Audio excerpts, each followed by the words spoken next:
Yan, dumating na ako dito sa Riyadh City dahil kulo na ang aking tubig na may tanglad.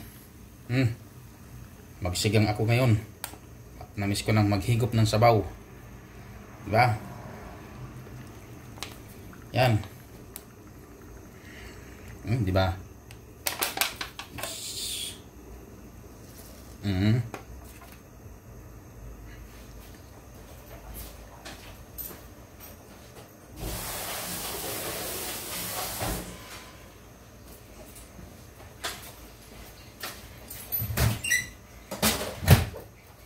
Yan, bye-bye muna. Takpan muna natin.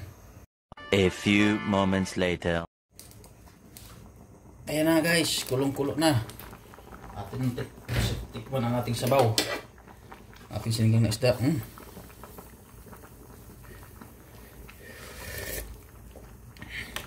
Okay, sarap.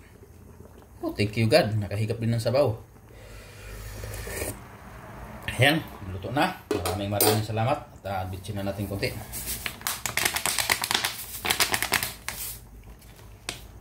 Ito na ang aking sinigang. Ayan, maraming salamat. At shout out nga pala sa lahat ng aking mga viewers at silent viewers at sa mga nag-support. Ayan, thank you very much sa inyo. And mega shout out over the world. Thank you very much. Bye bye!